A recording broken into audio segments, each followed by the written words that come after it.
नमो नमो अरिहन्ताणं नमो नमो सिद्धाणं नमो नमो आयर्याणं नमो नमो वज्झायाणं नमो लोय सवसाहुणं नमो लोय सवसाहुणम् एसो पंचनमुकारो सव पावपनासनो मंगलानं च सवेसीं पढमं हवै मंगलं मंगलानं च सवेसीं पढमं हवै मंगलम। जय जय जय जयकार पर्युषण जय जय जय जयकार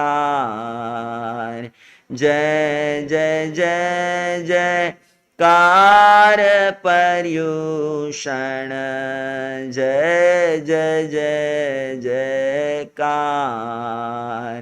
आओ स्वागत करे तुम्हारा, आओ स्वागत करे तुम्हारा, हार्दिक अभिनंदन है तुम्हारा, हार्दिक अभिनंदन है तुम्हारा।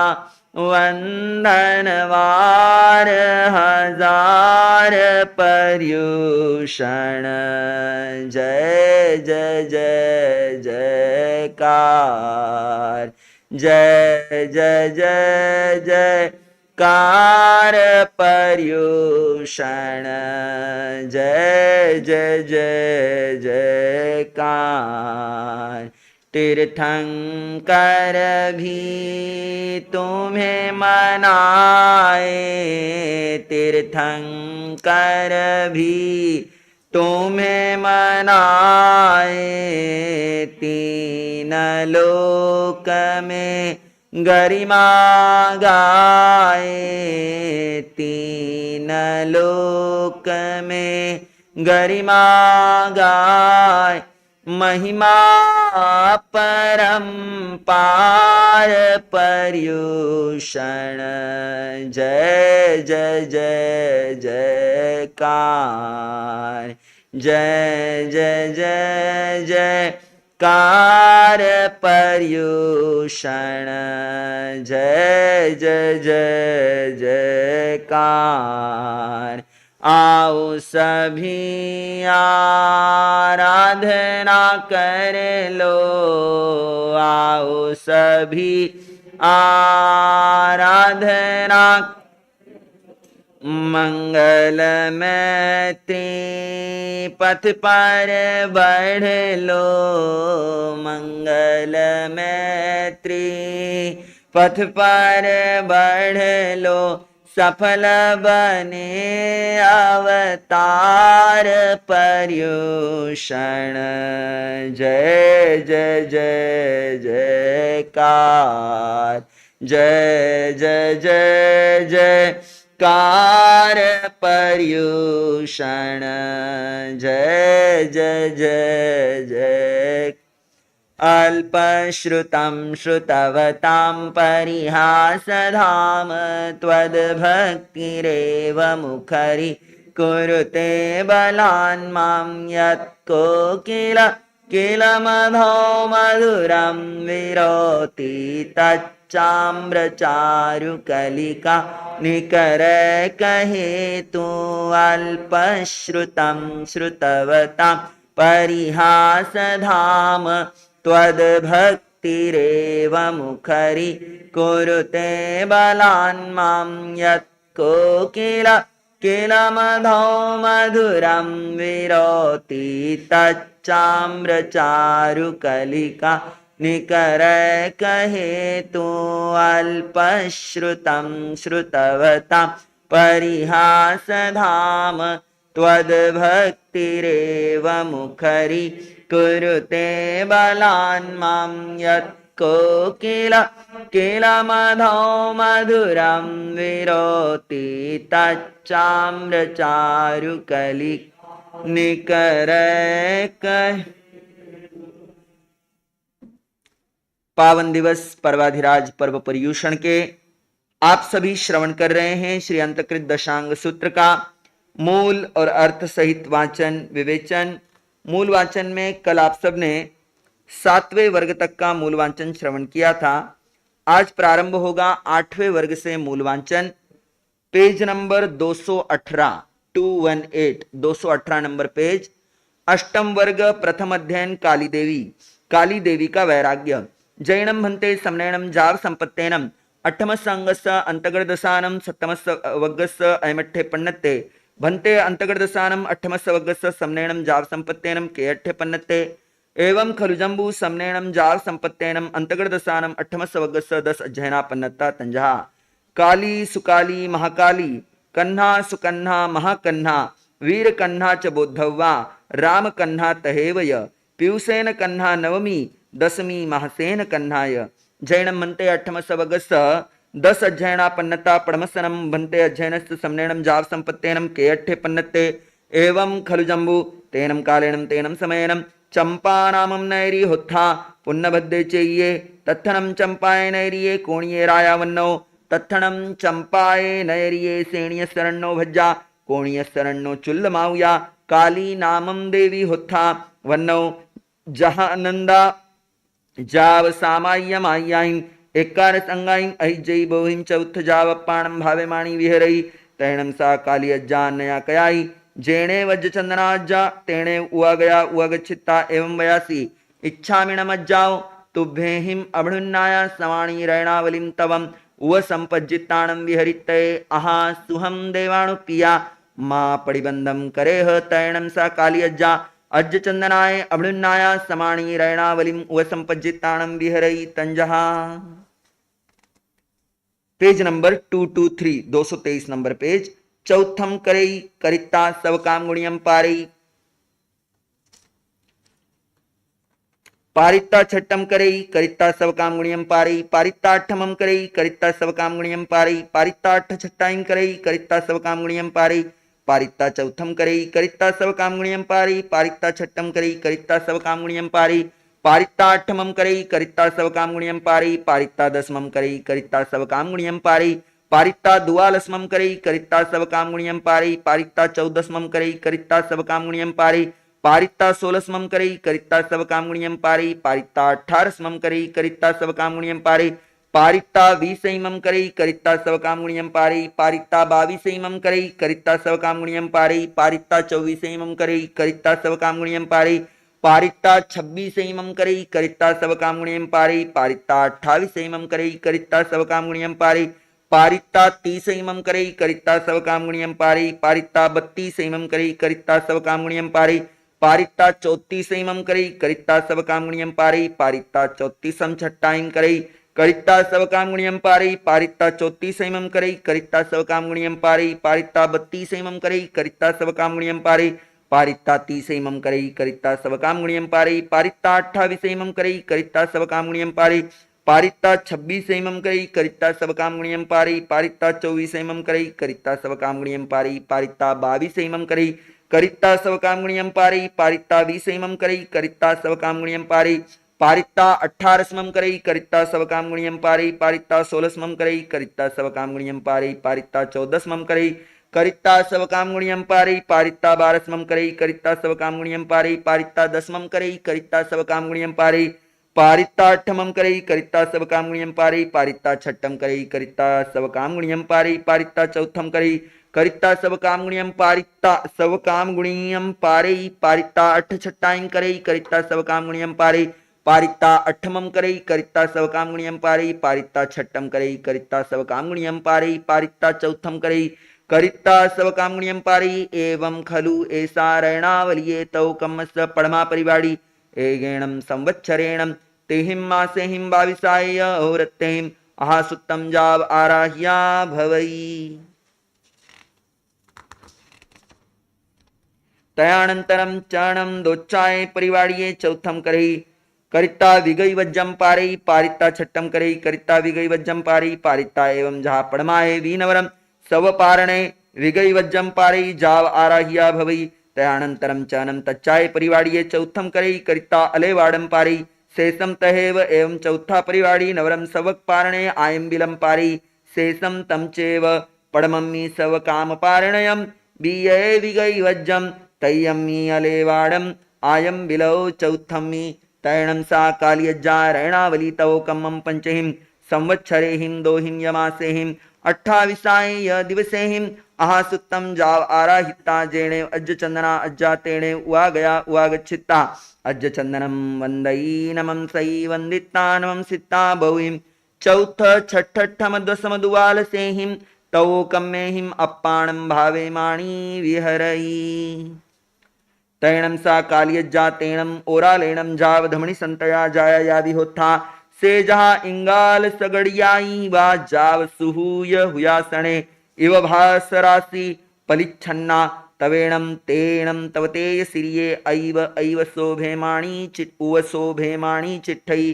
तैणम तीसे कालिये अज्जाय अन्नया कयाई पूवरत्ता वरत्त काले अयमज्जथिये जहा खंदयस्य चिंता जाव अथी उठाणे कम्मे बले पुर वीर्ये पुरी सक्कार परक कम्मे श्रद्धाधि संवेगे वा ताव में सेयम कल्लम जाव जलंते अज्ज चंदनम अज्जम आपुचित्ता अज्ज चंदनाय अज्जाय अवणुन्नाय समाणिये संलेहणा झूसना झूसियाय भत्तपाण पड़ियाय खित्याय कालम अणमकंखमाणिये विहरेत्तये तिकट्टु एवं संपेहि संपेहिता कल्लम जेणे अज्ज चंदना अज्जा तेणे उवागच्छई उवागच्छिता अज्ज चंदनम अज्जम वंदई नमम सई वंदिता नमम सिता एवं वयासी इच्छामिणम अज्जाओ तुभ्येहिम अभृन्नाय समाणिये संलेहणा जाव विहरिते आहा सुहम देवाणुपिया मां पड़िबंदम करेह तव काली अज्जा अज्ज चंदनाय अभृन्नाया समाणी संलेहणा झूसना झूसिया जाव विहरई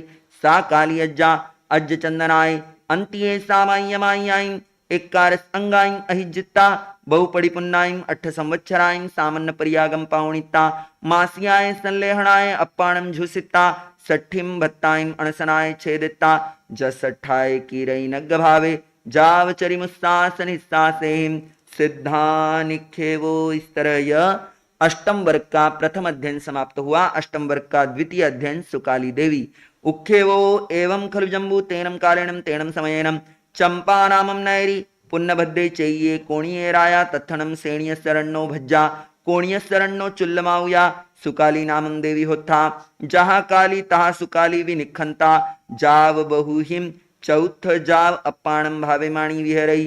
तहणम सा सुकाली अज्जा अन्नया कयाईम झेणे अज्ज चंदना अज्जा जाव इच्छामिणम अज्जाव तुभ्येहिम अवणुन्नाया सवाणी कणगावलिम तव कम्मम उ संपज्जिताणम विहरितये एवं जहा रैणावली तहा कणगावली वी नवरम तीसु ठाणेसु अठमाई करई जहा रैणावलिये छठाई एकाय परिवाड़िये संवत्सरो पंचमासा 12 दिवसा शेषम तहेव नववासा प्रियाव जाव सिद्धा। इस तरह यह अष्टम वर्ग का द्वितीय अध्ययन समाप्त हुआ है। अष्टम वर्ग का तृतीय अध्ययन महाकाली देवी का लघु सिंह निष्क्रीडित तप एवं महाकाली वी नवरम खुड्डाग सिंह निक्किलियम तवो कम्मम व संपज्जिताणम विहरई तंजहा चौथम करई करिता सब कामगुणियम पारई पारिता छठम करई करिता सब कामगुणियम पारई पारिता चौथम करई करिता सब कामगुणियम पारई पारिता अठमम करई करिता सब कामगुणियम पारई पारिता छठम करई करिता सब कामगुणियम पारई पारिता दसमम करई करिता सब कामगुणियम पारई पारिता अठमम करई करिता सब कामगुणियम पारई पारिता दुआलसमम करई करिता सब कामगुणियम पारई पारिता दसमम करई करिता सब कामगुणियम पारई पारिता चौदसमम करई करिता सब कामगुणियम पारई पारिता 12समम करई करिता सब कामगुणियम पारई पारिता 16समम करई करिता सब कामगुणियम पारई पारिता 14वां करई करिता सब काम गुणियम पारी पारिता 18वां करई करिता सब काम गुणियम पारी पारिता 16वां करई करिता सब काम गुणियम पारी पारिता 20वां करई करिता सब काम गुणियम पारी पारिता 18वां करई करिता सब काम गुणियम पारी पारिता 20वां करई करिता सब काम गुणियम पारी पारिता 16वां करई करिता सब काम गुणियम पारी पारिता 18वां करई करिता सब काम गुणियम पारी पारिता 14वां करई करिता सब काम गुणियम पारी पारिता 16वां करई करिता सब काम गुणियम पारी पारिता 12वां करई करिता सब काम गुणियम पारी पारिता 14वां करई करिता सब काम गुणियम पारी पारिता 10वां करई करिता सब काम गुणियम पारी पारिता 12वां करई करिता सब काम गुणियम पारी पारिता 8वां करई करिता सब काम गुणियम पारी पारिता 10वां करई करिता सब काम गुणियम पारी पारिता 6वां करई करिता सब काम गुणियम पारी पारिता 8वां करई करिता सब काम गुणियम पारी पारिता 4वां करई करिता सब काम गुणियम पारी पारिता 6वां करई करिता सब काम गुणियम पारी पारिता 4वां करई करिता सब काम गुणियम पारी पारिता तहेव चत्तारी परिवाड़ियो एकाय परिवाड़िये 6 मासा 7 दिवसा 54 वरिसा 28 दिवसा जाव सिद्धा। इस तरह यह अष्टम वर्ग का तृतीय अध्ययन समाप्त हुआ है। अष्टम वर्ग का चतुर्थ अध्ययन कृष्णा देवी एवं कन्हावी कृष्णा देवी का महासिंह निष्क्रीडित तप एवं कन्हावी नवरम महालयम सिंह निकिलियम तो कम्मम जयव खुड्डागम नवरम चौत्ती सैमम जावनेयवम तहेव उसारेयवम एकाय वरिसम 6 मासा 18 दिवसा 54 6 वरिसा 2 मासा 12 होरत्ता से समझा कालिये जाव सिद्धा। इस तरह यह पंचम वर्ग का अष्टम वर्ग का चतुर्थ अध्ययन समाप्त हुआ है। अष्टम वर्ग का पंचम अध्ययन सुकृष्णा देवी के द्वारा भिक्षु प्रतिमा की आराधना हुई है। एवं सुकन्नावी नवरम सप्तमियम भिक्षुपणिमम व संपज्जितानम विहरई पढ़मे सत्तये एक एकम भोयणस दत्तिम पड़िगाई एक एकम पाणगस दोच्चे सत्तये दो भोयणस दो पाणगस पड़िगाई तच्छे सत्तये तिन्नी भोयणस तिन्नी पाणगस चौथे चौ पंचमे पंच छठे 6 सप्तमे सत्तये सत्तदत्यो भोयणस पड़िगाहे सत्तपाणगस एवं खलु सप्तमियम भिक्षुपणिमम ए गुणपन्नासाय राइंदियेहिम एगेणय छन्नौयेणम भिक्षासेणम आहासुत्तम जावाराहिता जेणे वज्रचंद्राज्जा तेणे उआ गया अज्जचंद्रम अज्जम वंदईनमं सई वंदितानमं सित्ता एवं वयासी इच्छामिणमज्जाओ तुभ्यहिम अवृन्नाया समाणि अठठमियम भिक्षुपणिमम उव संपज्जिताणं विहरितये आहासुहं देवाणुप्रिया मा पड़िबंदम करेह तैणम सा सुकन्ना अज्जा अज्जचंद्राय अवृन्नाया सवाणी अठठमियम भिक्षुपणिमम व संपज्जिताणं विहरई पड़मे अठे एक एकम भोयणस दत्तिम पड़िगाही एक एकम पाणगस दत्तिम जाव अठमे अठे अठठ भोयणस दत्तिम पड़िगाही अठठ पाणगस एवं खलु अठठमियम भिक्षुपणिमम व एवं खलु अठठमियम भिक्षुपणिमम 64 राइंदियेहिम दोहिम य 88 भिक्षासेहिम आहासुत्तम जावाराहिता नवनवमियम भिक्षुपणिमम व संपज्जिताणं विहरई पड़मे नवये एक एकम भोयणस दत्तिम पड़िगाही एक एकम पाणगस जाव नवमे नवये नवदत्तिम भोयणस पड़िगाही नव पाणगस एवं खलु नवनवमियम भिक्षुपणिमम एकासीम राइंदियेहिम चौहिम पंचोत्तरेहिम भिक्षासेहिम आहासुत्तम जावाराहिता 10 भिक्षुपणिमम व संपज्जिताणं विहरई पड़मे दसे एक एकम भोयणस दत्तिम पड़िगाही एक एकम पाणगस जाव दसमे दसे 10 भोयणस 10 पाणगस एवं खलु एयम 10 भिक्षुपणिमम एक्केणम राइंदीयसेणम अद्ध छठेहिम भिक्षासेहिम आहासुत्तम जाव आराही आराहिता बहुहिम चौथ जाव मासद्धमास विविह तवो कम्मेहिम अपाणम भावे माणी विहरई तैणम सा सुकन्नाज्जा तेणम ओरालेणम जाव सिद्धा निखेवो। इस तरह यह अष्टम वर्ग का पंचम अध्ययन समाप्त हुआ है। आज का मूलवांचन यही तक रहेगा। शेष मूलवांचन यथा समय आप सबके सामने करने का प्रयास और पुरुषार्थ रहेगा।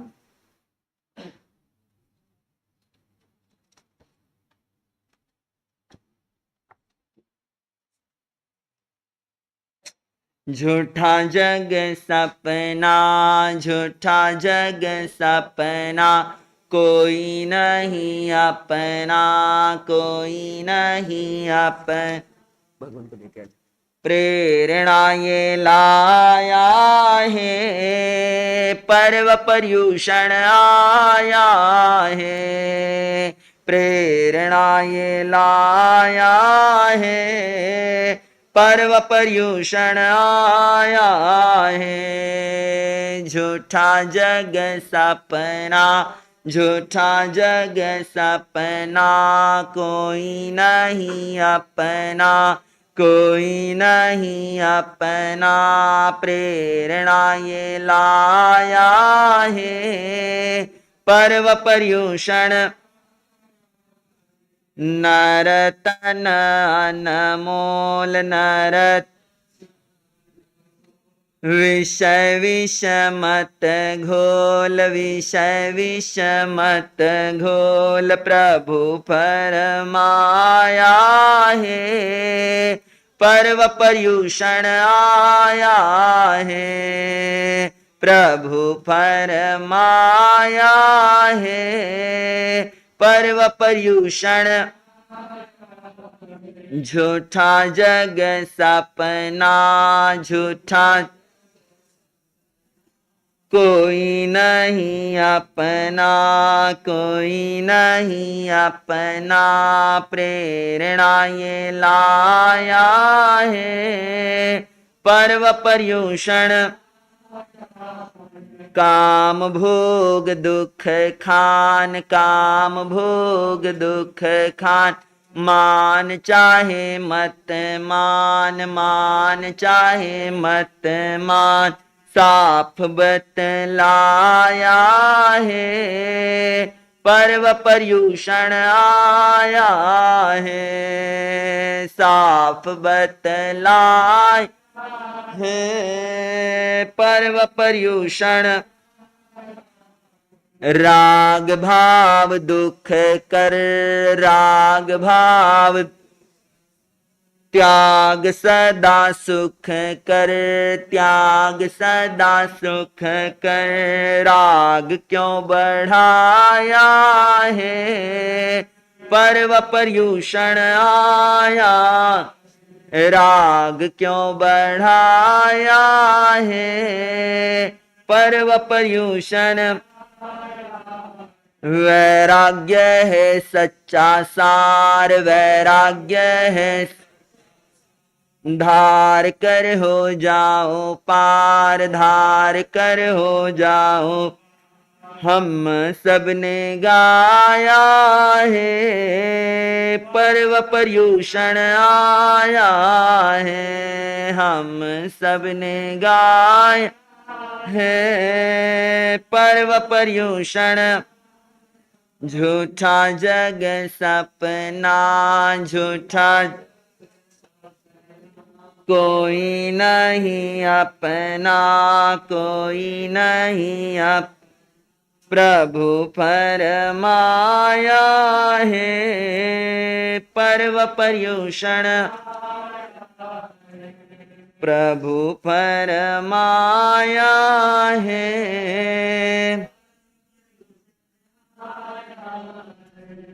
परम तारक देवाधिदेव अरिहंत परमात्मा श्री सिमंदर स्वामी भगवान के श्री चरणों में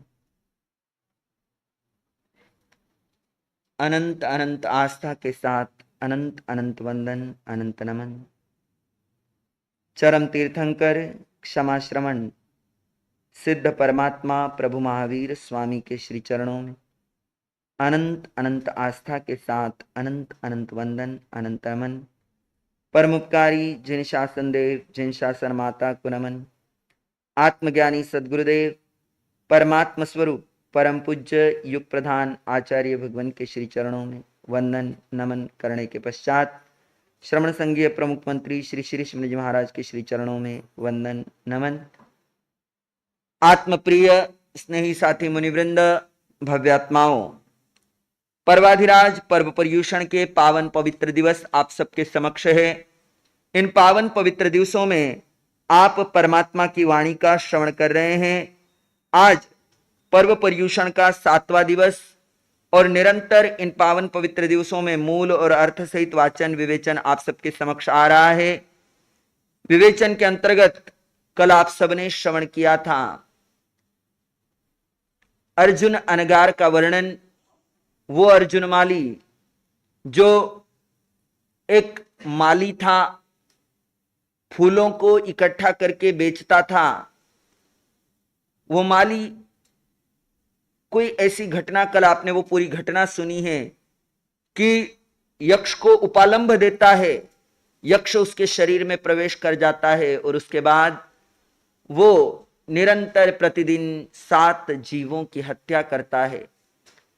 परमात्मा उसी राजगृह, उसी नगरी में पधारते हैं और पधारने के बाद परमात्मा के आगमन का समाचार सुनकर सेठ सुदर्शन निकलते हैं परमात्मा के दर्शन के लिए। और वहां जब उसके सामने आते हैं तो कहते हैं, पापी से पापी तिर जाता यदि सुसंग मिल जाता। संग अच्छा मिल जाए तो व्यक्ति मुक्ति की ओर बढ़ सकता है, तिर सकता है। उस अर्जुन माली को सत्संग मिला है सेठ सुदर्शन का, और सेठ सुदर्शन ने क्या किया, केवल एक राह दिखाई है, परमात्मा के समोसरण की राह, उसे समोसरण तक ले आए हैं। अभी सेठ सुदर्शन तो वहीं पर है, परंतु अर्जुन अनगार अपना कार्य सिद्ध बुद्ध और मुक्त कर गए हैं। ऐसे अर्जुन अनगार जिन्होंने खूब तितिक्षा भावना रखी। आगे वर्णन चल रहा है चौथे अध्ययन का, 4 से लेके 14 तक के अध्ययन। यह है छठे वर्ग का वर्णन। छठे वर्ग में 4 से लेकर 14 तक के अध्ययन में उस काल एवं उस समय में पेज नंबर 193 के ऊपर विवेचन चल रहा है। Page number 193, 193 number page. उस काल एवं उस समय में राजगृह नाम का एक नगर था, उसमें गुणशीलक नाम का उद्यान था। नगर में महाराजा श्रेणिक राज्य किया करते थे। वहां काश्यप नाम का एक धनिक सेठ रहता था। सेठ मंकाती की तरह ही इन्होंने भी भगवान के चरणों में दीक्षा अंगीकार की, 16 वर्षों तक का संयम पालन किया। अंत में विपुलगिरी पर कर्म निजरा करके सिद्ध पद प्राप्त किया। सेठ काश्यप की तरह क्षेमक ने भी भगवान महावीर के चरणों में दीक्षा अंगीकार की, 16 वर्ष तक संयम साधना का पालन करके अंत में विपुलगिरी पर सिद्ध पद को प्राप्त किया है। अंतर केवल इतना है कि इनकी नगरी काकंदी थी। सेठ क्षेमक की तरह सेठ धृतिधर ने भी भगवान महावीर के चरणों में दीक्षित होकर 16 वर्ष का संयम पर्याय पालन कर अंत में विपुलगिरी पर सिद्ध पद पाया। काकंदी इनकी नगरी थी। इसी प्रकार सेठ धृतिधर की भांति सेठ कैलाश ने भी दीक्षित हो विपुलगिरी पर निर्वाण पद पाया। अंतर केवल इतना है कि इनका नगर साकेत था और इन्होंने 12 वर्षों तक का संयम पर्याय पालन किया। सेठ कैलाश की तरह सेठ हरिचंदन ने भी भगवान महावीर के चरणों में दीक्षित होकर 12 वर्षों तक संयम पालन करके सिद्ध पद पाया। इनका भी नगर साकेत था। सेठ हरिचंदन की भांति सेठ वारक तक ने भी दीक्षित होकर 12 वर्षों तक संयम पालन कर विपुलगिरी पर्वत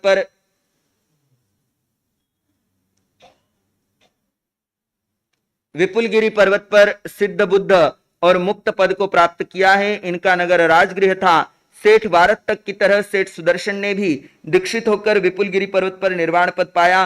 अंतर केवल इतना है कि वे वाणिज्य नामक ग्राम के निवासी थे, जहां दुतिपलाश नामक उद्यान था। दीक्षा पर्याय 5 वर्ष तक पाली। सेठ सुदर्शन की तरह सेठ पूर्णभद्र भी वाणिज्य नामक ग्राम के निवासी थे। 5 वर्षों की दीक्षा पर्याय पालकर विपुलगिरी पर्वत पर सिद्ध बुद्ध और मुक्त हुए। सेठ पूर्णभद्र की तरह सेठ सुमनभद्र ने भी श्रावस्ती नगरी में दीक्षित होकर अनेकों वर्षों तक दीक्षा का पालन करके विपुलगिरी पर्वत पर सिद्धावस्था को प्राप्त किया। सेठ सुमनभद्र की तरह सेठ सुप्रतिष्ठित भी श्रावस्ती नगरी में 27 वर्षों तक दीक्षा का पालन करके विपुलगिरी पर्वत पर सिद्ध बुद्ध और मुक्त हुए। सेठ सुप्रतिष्ठित की तरह सेठ मेघ ने भी राजगृह नगर में दीक्षित होकर अनेक वर्षों तक संयम का पालन कर विपुलगिरी पर्वत पर सिद्धावस्था को प्राप्त किया है। इस सूत्र के अंतर्गत चौथे अध्ययन से लेके 14वें अध्ययन तक 11 श्रावकों की जीवनियां आई है। उन श्रावकों ने क्या किया है? परमात्मा के समोसरण में गए हैं, देशना सुनी है, वैराग्य हुआ है। वैराग्य होने के बाद सारा वैभव त्याग दिया। वैराग्य हुआ, वैभव त्यागा, दीक्षित हुए, अनगार धर्म का यथाविधि पालन कर अक्षय सुख को प्राप्त किया। इनके हृदय में धर्म के प्रति एक उत्कृष्ट श्रद्धा थी, धर्म श्रद्धा थी। वैराग्य अवस्था को नहीं देखता है। आपने देखा गज सुकुमाल के अंदर अवस्था क्या थी? युवा अवस्था थी। और परमात्मा के चरणों में गए हैं, देशना सुनी है और दीक्षा की भावना जाग गई। साधक चाहे कोई हो, वो बालक हो, वृद्ध हो, युवा हो कैसा भी हो, इससे कोई अंतर नहीं पड़ता। अंतर किसका है? वैराग्य कितना है। वैराग्य जितना प्रबल होगा उतना ही वह साधक आगे आगे आगे बढ़ता जाएगा। परमात्मा की वाणी हमें इसी ओर इंगित कर रही है कि हमने अपने भीतर का वैराग्य बढ़ाना है। हमारा वैराग्य चरम शिखा पर जाएगा ना, चरम शिखर के ऊपर जब हमारा वैराग्य जाएगा, उस समय में हम अपना कार्य यूं सिद्ध कर लेंगे। अभी क्या है, जब हम स्थानक भवन में आते, संतों के पास आते, तो ये सब अच्छा लगता है। यहाँ जो कुछ भगवान फरमा रहे हैं, जो कुछ आप सुन रहे हो, वो सब अच्छा लगता है। परंतु यहां से जैसे ही आप उस दुनिया में चले जाते हो जो आपकी अपनी दुनिया है, जिसे आपने अपना मान रखा है, तो वो भी आपकी नहीं है, परंतु उसे आपने अपना मान रखा है, वहां जाते हो वो सब अपना लगने लग जाता है। अब वो परीक्षा की घड़ी है, जब वो संसार सामने आए, तब हमारे भीतर, रास्ते में नहीं बैठना बहन, बाहर बैठो, रास्ते में नहीं। जब संसार सामने आए या आप संसार के अंदर जाओ, तब आपको अपने वैराग्य भावों को दृढ़ रखना है, पक्का रखना है। उस समय में ये सामने रहना चाहिए कि ये सब मिटने वाला है। जब ये शरीर मेरा नहीं है, तो ये जो दिखाई दे रहा है ये मेरा कैसे हो सकता है। ये दृढ़ भावना अगर भीतर रहेगी तो वैराग्य की निरंतरता रहेगी। वैराग्य निरंतर रहेगा तो धीरे धीरे वो बढ़ता भी जाएगा, और बढ़ते बढ़ते एक समय ऐसा आएगा कि हम अपने लक्ष्य को प्राप्त कर लेंगे। आगे चलते हैं 15वें अध्ययन की ओर। 15वां अध्ययन है अतिमुक्त कुमार का। उस काल तथा उस समय में पोलासपुर नाम का एक नगर था, वहां श्रीवन नाम का उद्यान था। नगर में महाराजा विजय राज्य किया करते थे। उनकी रानी का नाम श्रीदेवी था। औपतिक सूत्र में वर्णित नारी गुण संपदा के समान इस श्रीदेवी रानी की गुण संपदा थी। महाराजा विजय का पुत्र और श्रीदेवी महारानी का आत्मज अतिमुक्त कुमार नाम का एक कोमलांग पुत्र था। उन दोनों का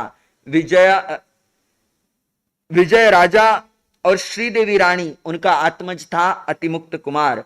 उस काल तथा उस समय में श्रमण भगवान महावीर स्वामी वहां पधारे। नगर के बाहर श्रीवन उद्यान में विराजमान हुए। उसी पोलासपुर नगर के बाहर श्रीवन उद्यान में वो विराजमान हो गए। भगवान महावीर के प्रधान शिष्य श्री इंद्रभूति गौतम जी महाराज, जिस प्रकार भगवती सूत्र में वर्णित हुआ है, उसी प्रकार बेले के पारने के दिन पारणा लेने के निमित्त से पोलासपुर नगर में गए। वहां वे उच्च निम्न मध्यम कुलों में भिक्षार्थ भ्रमण करने लगे।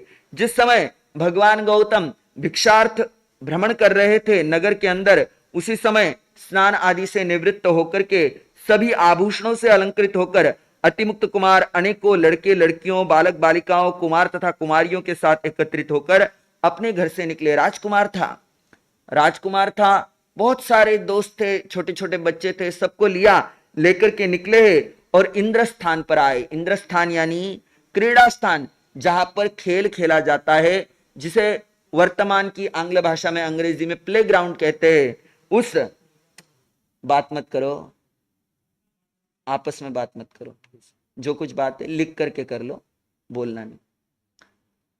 इंद्रस्थान में, क्रीड़ा स्थान में आ गए हैं, और वो सारे युवा साथी बच्चे, सारे मिच्छा में दुक्कड़म, युवा साथी नहीं, वो सारे बच्चे वहां पर आ गए हैं इंद्रस्थान में, और वहां अपने साथियों के साथ वो क्रीड़ा करने लग गए। इधर भगवान गौतम पोलासपुर नगर के उच्च निम्न मध्यम परिवारों में भिक्षार्थ भ्रमण करते हुए जब उस इंद्रस्थान के पास से निकले, तब उन्हें वहां से निकलता हुआ अतिमुक्त कुमार ने देखा, और देखते ही वह भगवान गौतम के पास आया और निवेदन करता है।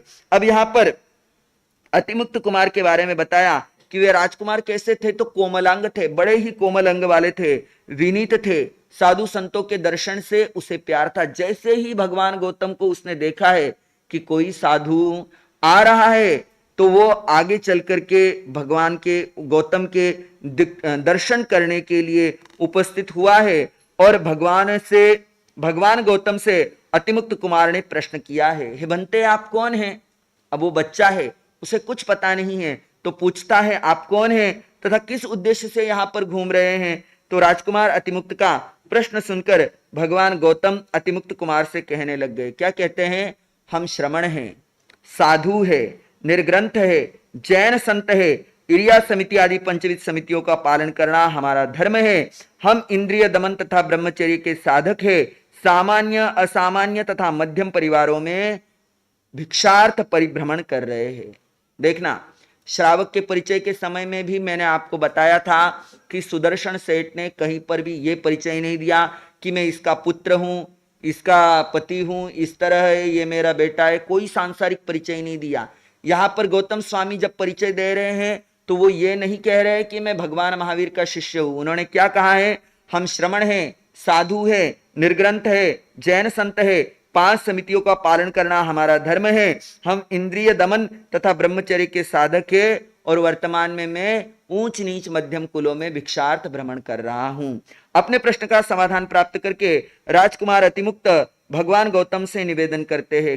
क्या निवेदन करते हैं? वो कहते हैं, भंते आप इधर आइए, आप इधर आइए, मैं आपको भिक्षा दिलवाता हूं। यूं कह करके उन्होंने क्या किया है? उनकी अंगुली पकड़ ली है और कहते हैं, साथ चलो, साथ चलो हे गौतम स्वामी, साथ चलो, साथ चलो, साथ चलो हे गौतम स्वामी, साथ चलो। सुना है जोगी सख्त है सारे, सुना है जोगी सख्त है सारे, लेकिन आप हो कितने प्यारे, लेकिन आप हो कितने मेरे सखा बन जाओ, आओ साथ चलो, साथ चलो। हे गौतम स्वामी, आपके दर्शन जब पाएगी, आपके दर्शन जब पाए, मेरी माँ खुश हो जाएगी, मेरी माँ खुश हो जाए। उसका हृदय खिलाओ, आओ साथ चलो, साथ चलो। हे गौतम स्वामी, आपको भिक्षा चलो दिलाऊं, आपको भिक्षा अपने घर की राह दिखाऊं, अपने घर की राह दिखाऊं, जो चाहूं सो पाओ, आओ साथ चलो, साथ चलो, साथ चलो हे गौतम। ऐसा कहकर के कहता है, बनते आप इधर आइए, मैं आपको भिक्षा दिलवाता हूं। यह कहकर राजकुमार ने भगवान गौतम की अंगुली पकड़ ली और उनको अपने घर ले आया। निकट में, घर के निकट जब पहुंचे हैं तो राजकुमार अतिमुक्त कुमार की माता, क्या नाम बताया था मैंने? श्रीदेवी, जैसे ही अपने पुत्र को एक साधु महाराज को आते हुए देखती है, इतनी हृदय से प्रसन्न होती है, आनंद विभोर हो उठी।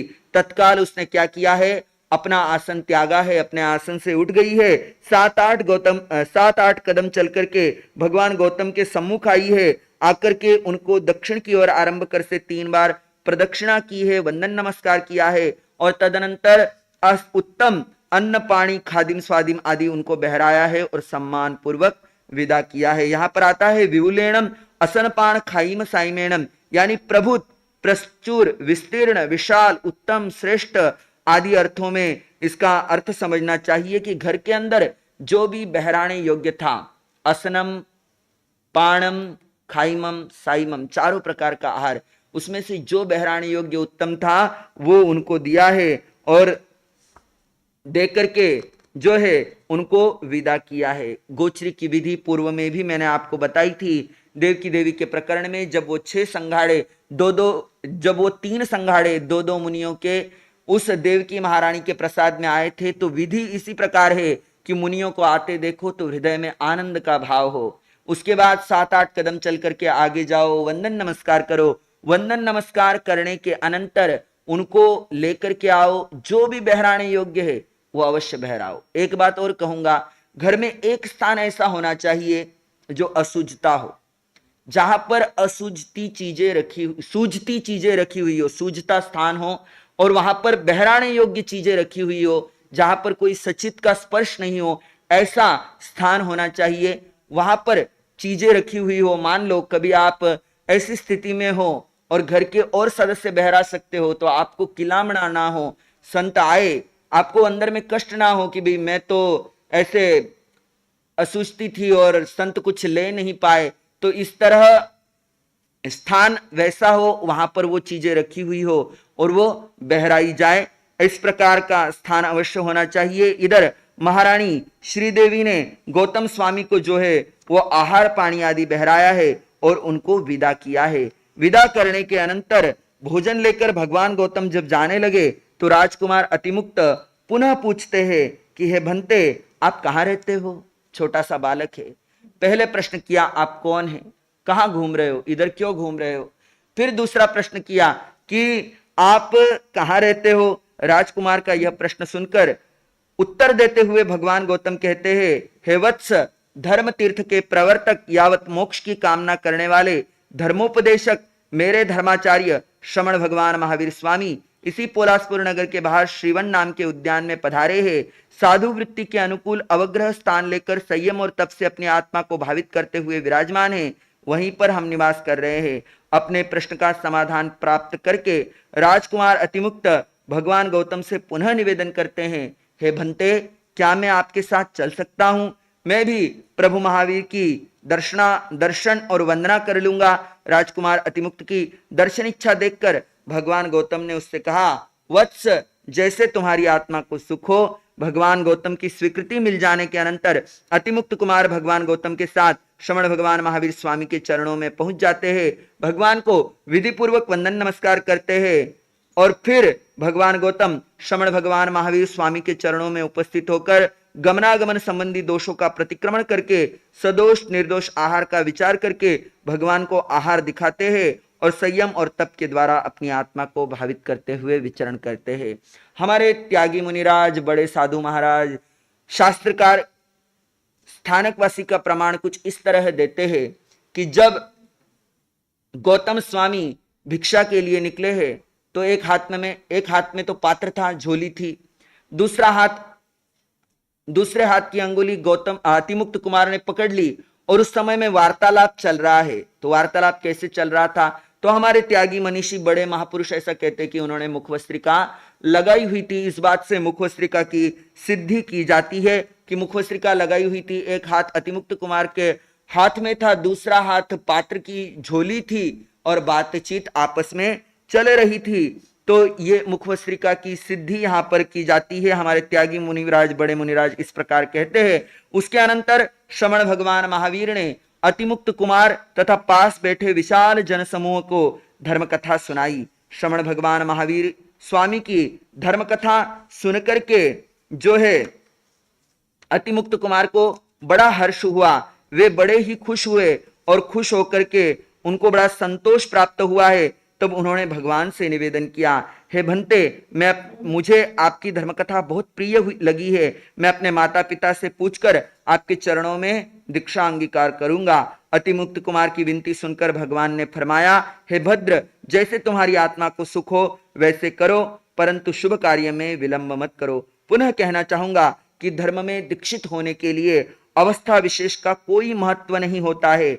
प्रत्युत जिस प्राणी को, जिस जीव को कंचन कामिनी से जब वैराग्य उत्पन्न हो जाए, वही समय उसको धर्म में उपयुक्त करने का माना गया है। धर्म में उपयुक्त करने का वही समय है। परमात्मा की वाणी है, जरा जावन पीड़ेई वाही जावन वड्ढई जाविन दिया नहायंती ताव धम्मम समायरे। भगवान के मुखारबिंद से आप कई बार सुन चुके हो कि जब तक बुढ़ापा आ नहीं जाता, जब तक कोई बड़ा रोग नहीं आ जाता, जब तक इंद्रियां शिथिल नहीं हो जाती, तब तक क्या कर लेना चाहिए?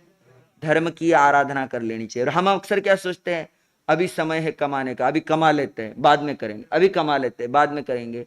एक घटना याद आती है, बहन देवकी देवी का अर्ध शताब्दी का कार्यक्रम था लुधियाना के अंदर, और वहां पर रामानंद सागर जो रामायण सीरियल बनाने वाले, उनके छोटे भाई कैलाश सागर आए हुए थे। तो कुछ चर्चा उनके आचार्य भगुन के साथ चली थी। तो उन्होंने कहा था कि एक धनी व्यक्ति अपने जीवन का अधिकांश समय धन को एकत्रित करने में लगाता है, खूब धन इकट्ठा करता है। दिन रात जब उसका धन इकट्ठा करने का समय होता है ना, तो उसको और कुछ नहीं दिखाई देता, केवल मात्र धन का अर्जन करना है, यही धुन उसके ऊपर रहती है।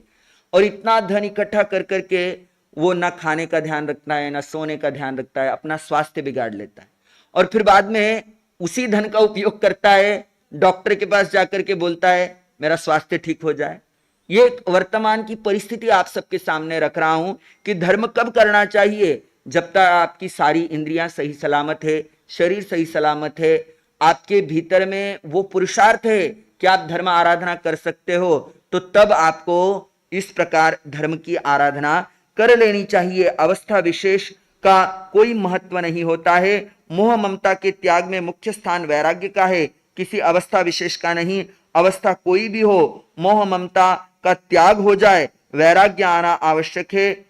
दीक्षा जैसे कठोर भीष्म व्रत को पालन करने की क्षमता बालक में है या नहीं, यह माता पिता ही अच्छी तरह समझ सकते हैं। इसलिए दीक्षार्थी को दीक्षित होने से पहले माता पिता से दीक्षा के संबंध में आज्ञा प्राप्त कर लेनी चाहिए, ऐसा विधान निश्चित किया गया है। कई लोग होते हैं, कई वैरागी वैरागणों को भी देखा है, उनकी दीक्षा लेने की तीव्र भावना होती है, पर माता पिता आज्ञा नहीं देते तो वो सोचते हैं कि आज्ञा नहीं, ऐसी कर दो। ऐसा नहीं, माता पिता की प्रसन्नता आपकी दीक्षा के साथ जुड़ी हुई है। आप उनको हर प्रकार से मनाओ, उनकी सेवा करो, उनकी भक्ति करो, उनके सामने अपना त्याग वैराग्य दिखाओ। इस प्रकार आप त्याग वैराग्य दिखाओगे तो निश्चित रूप से जब आपका उदय कर्म आएगा आपको आज्ञा अवश्य मिलेगी। इधर अतिमुक्त कुमार कहते हैं कि भंते, मैंने आपके वचन सुने हैं, मुझे वो अच्छे लगे हैं, मैं माता पिता से पूछकर आपके पास दीक्षित होना चाहता हूं। उसके बाद अतिमुक्त कुमार अपने माता पिता के पास आ गए। भगवान से दीक्षित होने का विचार माता पिता के सामने उन्होंने व्यक्त किया है। दीक्षा लेने की आज्ञा के लिए उनसे अनुरोध किया। पुत्र दीक्षित होना चाहता है, यह जानकर माता पिता अपने पुत्र अतिमुक्त कुमार से इस प्रकार कहते हैं कि हे पुत्र, तुम अभी बालक हो, तुम अभी धर्म के तत्व को क्या जानते हो? तुम कुछ नहीं जानते कि दीक्षा क्या होती है, धर्म आराधना क्या होती है। इसलिए तुम क्या करो, ये विचार त्याग दो, ये विचार त्याग दो कि मुझे दीक्षा लेनी चाहिए। तब दीक्षित होने का संकल्प हृदय से निकाल दो। तब माता पिता की बात सुनकर अतिमुक्त कुमार माता पिता को कहते हैं, क्या कहते हैं, बड़ी सुंदर बात है, सुनने जैसी है, समझने जैसी है, अपने जीवन में उतारने जैसी है। वो माता पिता से कहते हैं, हे माता पिता, जिसे मैं जानता हूं उसे मैं नहीं जानता, और जिसे मैं नहीं जानता उसे मैं जानता हूं। क्या कहा? जिसे मैं जानता हूं उसे मैं नहीं जानता, और जिसे मैं नहीं जानता उसे जानता हूं। अपने पुत्र की बात सुनकर माता पिता उससे फिर कहने लग गए, हे पुत्र, तुम यह क्या कह रहे हो? जिसको तुम जानते हो उसे नहीं जानते, और जिसे तुम नहीं जानते उसे जानते हो, जरा स्पष्ट करो। तब अतिमुक्त कुमार कहते हैं, कब कहा कैसे मरूंगा ना जानता, कब कहा कैसे मरूंगा ना जानता, जन्म सो मरे अवश्य संभाविनी, जन्म सो मरे अवश्य संभाविनी, काटे कर्म के बंध मुक्ति वरदायिनी, है प्रभु के वचन सदा सुखदायिनी। वो माता को कहता है, पुत्र कि हे माता पिता, मैं जानता हूं कि जो जन्मा है वो मृत्यु को प्राप्त होगा, जो जन्मा है सो मरता है, जग की रीत पुरानी है। परंतु मैं यह नहीं जानता कि कब, किस समय, कहां पर, किस स्थान पर, कैसे, किस प्रकार, कितने समय के अनंतर प्राणांत होगा। बताओ, आप जानते हो? ये तो जानते हो कि जो जन्मा है वो मरना है, परंतु कब मरूंगा, कैसे मरूंगा, किस अवस्था में मरूंगा, कितने समय में मरूंगा, ये बात कोई भी नहीं जानता। हे माता पिता, मैं यह नहीं जानता कि कर्मबंध के किन कारणों से जीव नारकी, पशु, मनुष्य एवं देव योनि में उत्पन्न होते हैं, परंतु मैं यह अवश्य जानता हूं कि जीव अपने कर्मों के कारण ही 4 गति 84 लाख जीव योनि में परिभ्रमण करता है। लोग अक्सर आकर कहते हैं, महाराज हमारे साथ ही ऐसा क्यों? अरे भाई, अपने कर्म है, कर्म को स्वीकार करो। उदय कर्म आपका है, इसलिए आपके साथ ऐसी घटना घटी है। अन्यथा एक मां के 2 बेटे, दोनों एक ही मां के गर्भ से निकले हैं, एक की दशा कुछ और है, दूसरे की दशा कुछ और है। सब अपना कार्बन शरीर साथ लेकर के आए हैं। जैसे जैसे उसके ऊपर के कर्म उदय में आते रहते हैं, वैसा वैसा फल प्रत्येक जीव को भोगना पड़ता है। अतः माता पिता, प्रत्येक जीव अपने कर्मों के कारण से ही नरकादि गतियों में पैदा होते हैं। अतः माता पिताजी, मैं कहता हूं कि जिसे मैं जानता हूं उसे मैं नहीं जानता, और जिसे नहीं जानता उसे जानता हूं। माताजी पिताजी, मैं चाहता हूं कि आप मुझे आज्ञा प्रदान करें ताकि मैं श्रमण भगवान महावीर स्वामी के चरणों में दीक्षित हो जाऊं। कहता है, 4 गति में जीव भटकता जान लिया, 4 गति में जीव भटकता जान लिया, कि ये कर्म ही जीव को फलदायिनी, कि ये कर्म ही जीव को फलदाय। मैंने जैसे कर्म किए हैं वह मुझे भोगने हैं। अब आप क्या करो, मुझे दीक्षा लेने की आज्ञा दो। उसके अनंतर अतिमुक्त कुमार के माता पिता उसे अनेक विध कठोर और मृदु वचनों से समझाते हैं। अनेक तरह की परीक्षाएं सामने होती है, परंतु वे उसे प्रव्रजित होने से रोक नहीं सके, रोकने में समर्थ न हो सके। तब उन्होंने कहा, है पुत्र, हम तुम्हें एक दिन के लिए राज सिंहासन पर बैठा हुआ देखना चाहते हैं। अतिमुक्त कुमार माता पिता के उक्त वचनों का अनुसरण करता हुआ कुछ भी उत्तर न दे पाया। मौनम सम्मति लक्षणम, इस आधार के ऊपर अतिमुक्त कुमार का राज्याभिषेक और निष्क्रमण आदि का शेष वृत्तांत महाबल कुमार के समान जानना चाहिए। महाबल कुमार की भांति ही उन्होंने दीक्षित होकर अतिमुक्त कुमार ने आचारांग आदि 11 अंगों का अध्ययन किया, गुणरत्न नामक तप किया है, बहुत वर्षों तक साधु वृत्ति का पालन किया है, यावत विपुलगिरी पर्वत पर निर्वाण पद को प्राप्त किया। राजकुमार अतिमुक्त से जब ये बात कही गई कि तू तो बच्चा है, कुछ नहीं जानता, धर्म का तुझे कोई बोध नहीं है, तब उसने 2 बातें सामने रखी थी। सब बच्चा कह रहे थे तो उसने कह दिया कि मैं जिसे जानता हूं उसे नहीं जानता, जिसे नहीं जानता उसे जानता हूं। धर्म के संबंध में मैं सर्वथा अनभिज्ञ हूं, ऐसी बात नहीं है। धर्म का मुझे कुछ ज्ञान है, परंतु धर्म की पूर्ण परिभाषा मैं नहीं जानता। तथापि कुछ न कुछ अवश्य जानता हूं। मुझे नन्हा सा बालक समझकर ऐसा नहीं मान लेना चाहिए कि धर्म तत्व से मैं सर्वथा अपरिचित हूं। धर्म के संबंध में मुझे कुछ जानकारी है। यह भी निवेदन कर देता हूं कि मुझे इस बात का बोध है कि जो पैदा हुआ है उसे एक दिन मरना है। जन्म के साथ मृत्यु का अनादिकालीन संबंध है। जन्म लेने वाले को एक दिन मृत्यु का ग्रास बनना ही पड़ता है, यह मैं अच्छी तरह समझता हूं, पर मुझे यह नहीं पता कि कब, कहां, कैसे, किस प्रकार, कितने समय के बाद मृत्यु का प्रहार सहन करना पड़ेगा। मैं यह नहीं जानता कि जीव किन किन कर्मों के कारण, अंदर जगह नहीं है, बाहर कुर्सी पर बैठ जाइए। मैं यह नहीं जानता कि जीव किन किन कर्मों के कारण 4 गतियों में जन्म लेते हैं, परंतु मैं अवश्य जानता हूं कि अपने ही किए कर्मों को के कारण जीव नरक आदि गतियों में पैदा होते हैं। जिसने जन्म लिया है उसने एक दिन मरना है, तथा कृत कर्मों का उपभोग अवश्यमेव करना है। इन 2 बातों ने अतिमुक्त कुमार के जीवन की दिशा को बदल दिया। इसी ज्ञान प्रकाश ने उनके आंतरिक अंधकार को दूर करके उन्हें प्रकाशमय बना डाला। वस्तुतः ये 2 बातें जीवन का वास्तविक ज्ञान है। यही ज्ञान जब आचरण का स्थान ले लेता है तो जीवन नैया किनारे लग जाती है। अतिमुक्त कुमार के जीवन की एक घटना और आप सबके सामने रखना चाहूंगा। अंतगढ़ दशांग सूत्र के अतिरिक्त भगवती सूत्र के 5वें शतक के चतुर्थ उद्देशक में अतिमुक्त कुमार के जीवन की एक बड़ी सुंदर घटना है।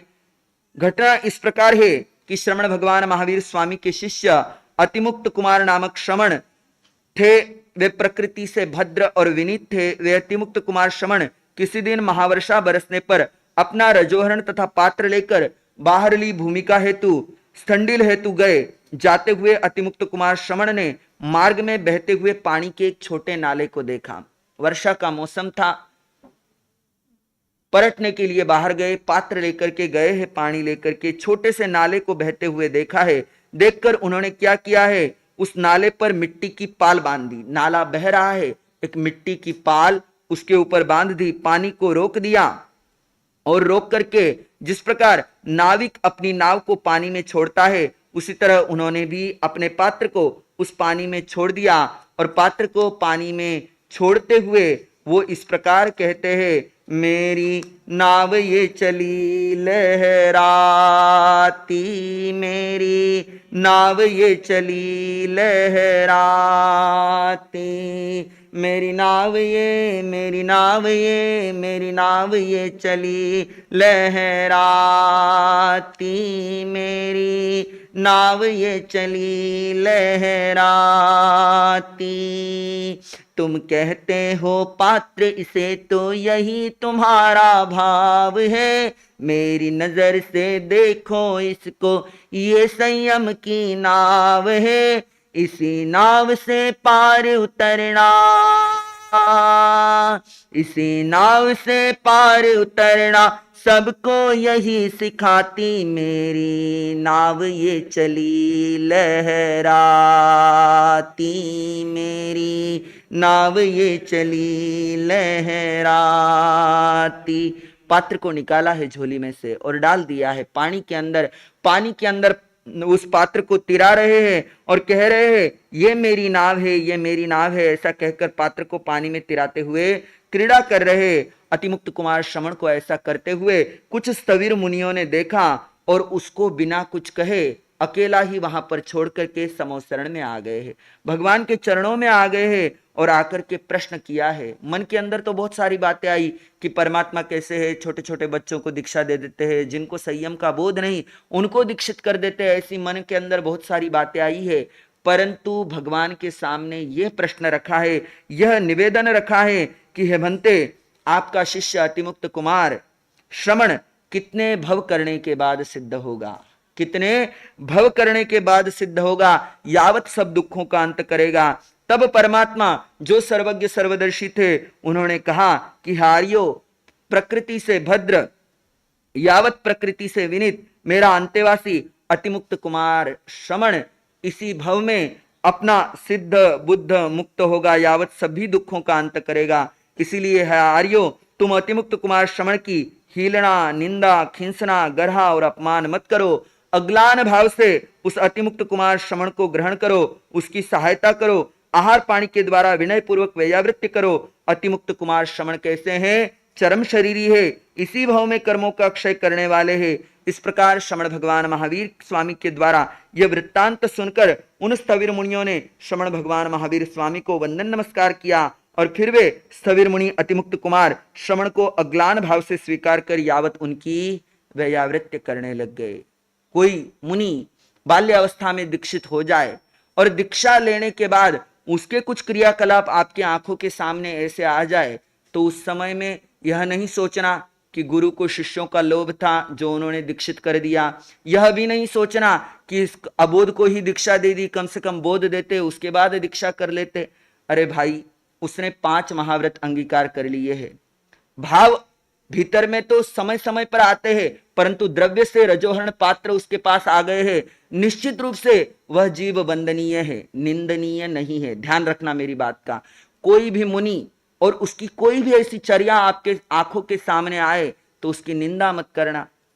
बहुत ही ज्यादा परेशानी हो तो उसके गुरु को जाकर के कह देना, उसको स्वयं को अकेले में जाकर के कह देना कि मुनि जी आप ऐसा नहीं, ऐसा करते तो अच्छा होता, ये ऐसा लोक व्यवहार में उचित नहीं लगता। ऐसा अगर प्रेम से समझाओगे तो हो सकता है वो मुनि समझ जाए और आप भी उस निंदा विकथा के पाप से बच जाओ। परंतु उसी स्थान पर उसको कुछ कहो नहीं, उसके गुरु को कुछ कहो नहीं, 3 4 5 जन मिलकर के आपस में बात करो और बात करते करते करते करते करते पूरे शहर में फैला दो, तो निश्चित रूप से आप उस समय में कर्म का बंधन कर रहे हो, निर्जरा नहीं कर रहे हो। इस बात को ध्यान रखना। वो बाल अनगार था, जानता नहीं था। जब उसे यह ज्ञात हुआ, अतिमुक्त कुमार की बात आप सबके सामने रख रहा हूं जो गुरुमुख से सुनी है, कि जब उसे ज्ञात हुआ कि अरे मैं तो साधु हूं, मैंने क्या किया, कच्चे पानी का स्पर्श किया, सचित मिट्टी का स्पर्श किया। कहते हैं समो शरण में आए, परमात्मा के चरणों में इतने अंतःकरण के भावों से, इतने गहरे भावों से आलोचना की है, प्रतिक्रमण किया है, प्रायश्चित किया है कि वो पाप उसी समय उन्होंने अपना धो डाला। उन मुनियों ने तो केवल देखा और उस अतिमुक्त कुमार को वहीं छोड़ गए, परंतु वो अतिमुक्त कुमार श्रमण जब परमात्मा के चरणों में आए, उनके सामने उस घटना की आलोचना की, प्रतिक्रमण किया, प्रायश्चित किया, स्वयं को शुद्ध कर लिया। वो मुनि, वो बाल मुनि अपने आप को न जाने उसके जीवन की कब दशा और दिशा दोनों गुरु सन्निधि से बदल जाए और वो आगे बढ़ जाए, परंतु आपकी की हुई निंदा विकथा आपको और संसार परिभ्रमण करवाएगी। तो ऐसा नहीं करना। आपको एक बात बताऊं, मैंने जब दीक्षा अंगीकार की थी तब मुझे कुछ विशेष ज्ञान नहीं था, छोटा सा ही था। और सूरत के बहुत सारे लोग और यहाँ बैठे कई सारे लोग ये जानते हैं कि बाल्यकाल में मैं बहुत चंचल था, क्रोधी स्वभाव का था, बहुत क्रोध आता था। परंतु उस समय में गुरुदेव का सानिध्य और गुरुदेव का वो आचार्य भगवान का वो जो प्रेम प्यार, उनका समझाना, श्रद्धेय श्रीश मुनि जी महाराज का सही समझ देना, वो समझ आज मुझे यहां तक ले आया है। साथ साथ ये साधना मैं आपको बता दूं, आचार्य भगवान ने कुछ दिन पूर्व जैसे बताया था कि शुभम मुनि की लोच हुई, उसको इतना समय लगा। सच में पहले जब लोच करते थे बहुत पीड़ा होती थी शरीर में, परंतु जब ये साधना जीवन में आई उसके बाद लोच करने बैठते हैं, भेद ज्ञान बहुत गहराई से होता है। ये कोई मैं अपनी बढ़ाई नहीं कर रहा हूं, एक बात बता रहा हूं कि आपका किसी मुनि को दिया गया सहारा, आपके द्वारा बोले गए मीठे वचन, आपके द्वारा दी गई एक शाबाशी उस मुनि को कहां तक आगे पहुंचा देती है। कुछ दिन पूर्व यहां पर दिल्ली का एक परिवार आया था, जजमल जैन का परिवार। उनके जो जजमल जी थे, जब दिल्ली के अंदर शास्त्र वाचना की बात होती थी तो अक्सर सब साधु साध्वी लोग कहते थे छोटे बच्चे को शास्त्र पढ़ने के लिए दे दिया, छोटे संत को लगा दिया। और जब मैं उनके घर आहार पानी के लिए जाता था, वो हमेशा कहते थे कि आप बहुत अच्छा शास्त्र वाचन करते हो। यह कोई मेरी प्रशंसा नहीं कर रहा हूं, एक गृहस्थ ने, एक श्रावक ने साधु को किस प्रकार सहयोग देना चाहिए उसकी धर्म साधना में, धर्म आराधना में, वो बात बता रहा हूं। मुनि की कोई बात आपको ऐसी लगे तो उसको अकेले में जाकर के बताओ, उसके गुरु को बताओ, परंतु आपस में निंदा विकथा मत करो। एक मुनि की निंदा करना कर्म बंधन का कारण, और एक आचार्य की निंदा विकथा करना उससे भी बड़ा कर्म बंध का कारण होता है। तो इस मुनि ने, अतिमुक्त कुमार ने अपने जीवन की नैया को केवल इस तरह पार लगाया है, इस तरह उतारा है, अपने जीवन को भवसागर पार किया है। जय जय अति मुक्त अणगार, जय जय अति मुक्त अणगार, वंदन आपको बारंबार, वंदन आपको बार। एवंता कुमार की, एवंता कुमार की, बालणगार की, बालणगार की महिमा गाए हो, पर्व को मनाए हो, महिमा गाए हो। छोड़ा जग जंजाल, छोड़ा जग षटकाय प्रतिपाल, षटकाय प्रतिपाल, नाव तिराए हो, महिमा। भीतर में आज यही भाव कि जैसे उस अतिमुक्त कुमार ने अपनी नाव तिराई है, हम सब भी इस संसार सागर से अपनी नौका को तिराए। आज प्रातः काल की देशना में आप सबने सुना है कि परमात्मा ने क्या कहा, ऐसा पुरुषार्थ करो, ऐसी भीतर के अंदर वैराग्य की भावना जगाओ कि कम से कम इस भव में तो क्षायिक सम्यक्त्व लेकर ही रहना है, क्षायिक सम्यक्त्व से पीछे नहीं हटना, ऐसा पुरुषार्थ करना है, ऐसा पराक्रम करना है। आगे चलते हैं छठे वर्ग के 16वें अध्ययन की ओर। अध्ययन का नाम है अलक्ष। उस काल उस समय में वाराणसी नाम की नगरी थी, उसके बाहर काम महावन नाम का उद्यान था। वाराणसी नगरी के नरेश का नाम महाराजा अलक्ष था। प्रभु महावीर स्वामी वहां पर काम महावन उद्यान में पधारे हैं। भगवान के आगमन की सूचना पाकर नगर निवासी परमात्मा की धर्म परिषदा में उपस्थित हुए हैं। भगवान ने धर्मोपदेश दिया है। भगवान के आगमन का समाचार सुना है तो अलक्ष नरेश भी भगवान के श्री चरणों में उपस्थित हुए, उनकी चरण वंदना की और बैठकर उनकी सेवा करने लग गए। परमात्मा ने सबको धर्मोपदेश दिया, धर्म का तत्व समझाया। धर्म कथा सुनने के अनंतर अलक्ष नरेश श्रमण भगवान महावीर स्वामी के पास महाराजा उदयन की भांति ही दीक्षित हो गए। अंतर केवल इतना है कि अलक्ष नरेश ने दीक्षित होने से पूर्व अपने बड़े पुत्र को राज सिंहासन पर बिठाकर उसे राज्य सत्ता सौंप दी। अलक्ष नरेश ने दीक्षित हो जाने के अनंतर तथा रूप स्थवीरों के पास रहकर 11 अंगों का अध्ययन किया। अनेक वर्षों तक संयम पर्याय का पालन किया। भगवान महावीर से आज्ञा प्राप्त करके स्थविर मुनिराजों के साथ विपुल गिरी पर पहुंचकर सिद्ध पद को पाया है। इस प्रकार ये छठे वर्ग के 16 अध्ययन समाप्त हुए हैं। आगे वर्णन आ रहा है 7वें वर्ग का। पुनः प्रश्न करते हैं आर्य जंबू, हे बनते, आपने जो छठे वर्ग का अर्थ बताया है वह मैंने श्रवण किया। कृपा कर बताइए कि 7वें वर्ग में परमात्मा प्रभु महावीर ने क्या फरमाया है। तो पुनः उनके प्रश्न का उत्तर देते हुए आर्य सुधर्मा स्वामी कहते हैं, हे जंबू, मोक्ष संप्राप्त श्रमण भगवान महावीर ने अंतकृत दशांग सूत्र के 7वें वर्ग के 13 अध्ययन फरमाए हैं। नंदा, नंदवती, नंदोत्तरा, नंद श्रेणिका, मरुता, सुमरुता, महामरुता, मरुत देवी, भद्रा, सुभद्रा, सुजाता, सुमनातिका, भूतदत्ता। इस प्रकार जब 13 अध्ययन सुने तो पूछा है कि पहले अध्ययन का क्या भाव फरमाया है। तो प्रश्न के उत्तर में आर्य सुधर्मा स्वामी कहते हैं, उस काल उस समय में राजगृह नाम का नगर था, उसके बाहर गुणशीलक नाम का उद्यान था। नरेश का नाम श्रेणिक था। राजा की गुण संपदा औपातिक सूत्र में वर्णित राज्य संपदा के समान थी। नंदा नाम की नारी थी, उनकी नंदा नाम की रानी थी। वह संपूर्ण लक्षणों से युक्त और अत्यंत सुंदरी थी। इसकी गुण संपदा भी औपातिक सूत्र में वर्णित नारी गुण संपदा के समान जाननी चाहिए।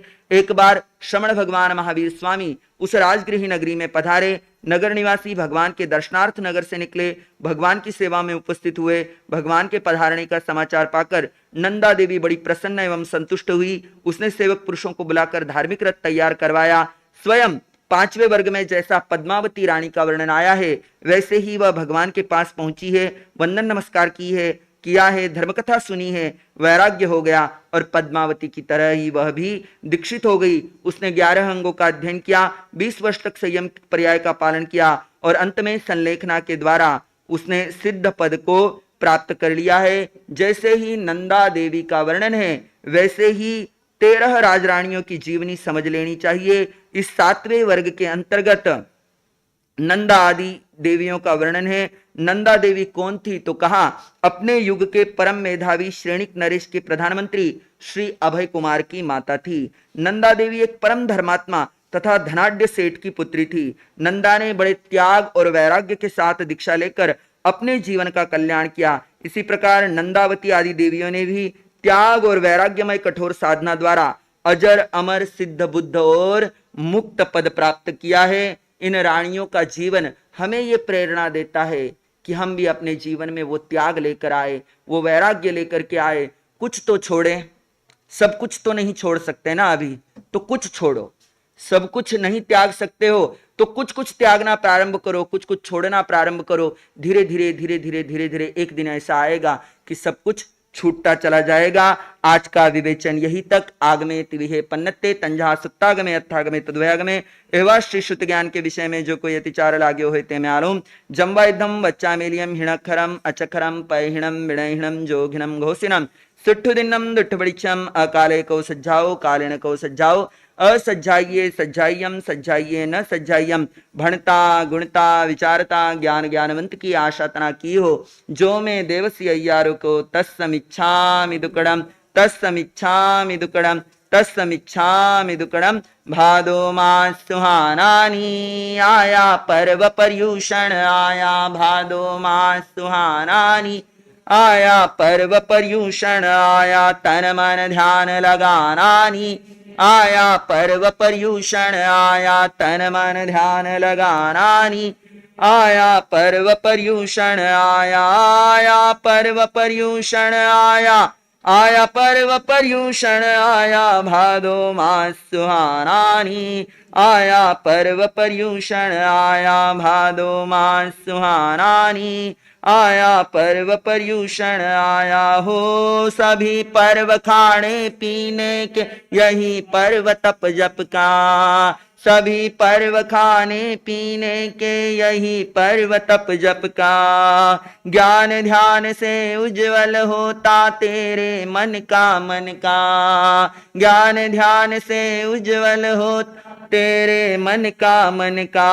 वागमन आत्म ज्ञान बढ़ानानी, आया पर्व पर्यूषण आया आत्म ज्ञान बढ़ानानी, आया पर्व पर्यूषण आया भादो मास सुहानानी, आया पर्व पर्यूषण आया हो। क्या खाया क्या खोया अब तक जोड़ घटा कुछ कर लो, क्या खाया क्या खोया अब तक जोड़ घटा कुछ कर लो। बीत गई जो बीत गई अब भी आगे की सुध लो, बीत गई जो बीत गई अब भी गे की सुध लो। नर्तन फिर नहीं पानानी, आया पर्व सुहाना आया नर्तन फिर नहीं पानानी, आया पर्व सुहाना आया भादो मास सुहानानी, आया पर्व पर्यूषण आया भादो मास सुहानानी, आया। आज का ये पावन मंगल दिवस कौन सा दिन है? आज 18 सितंबर का श्रद्धेय आचार्य भगवान के पुद्गलों का अवतरण दिवस। आज के दिन वो पुद्गल माता के गर्भ से निकल करके इस धरा पर आए और इस धरा पर आकर के केवल अपना ही नहीं जन जन का कल्याण करने के लिए आगे बढ़े हैं। कुछ पंक्तियां सभी साथ मिलकर गुनगुनाएंगे। हे अरिहंत के पथ के प्यारे राही, धन्य तेरी साधना तम आराधना, धन्य तेरी साधना आत्म आराधना, वंदन करे हम बार बार हो। आचार्य भगवान पधार रहे हैं। हे अरिहंत के पद के प्यारे राही, धन्य तेरी साधना।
माइक सेट कर दो, सेट कर दो माइक।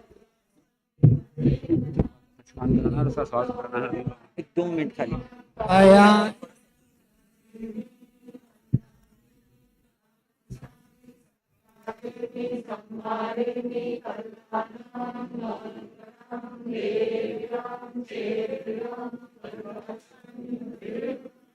आचार्य भगवान पधार गए हैं। सभी अपना अपना स्थान ग्रहण करें पूर्ण शांति के साथ, पूर्ण समता के साथ। 2 मिनट पहले मैं बोल लूं, फिर आपको देता हूं, फिर आप संभालना।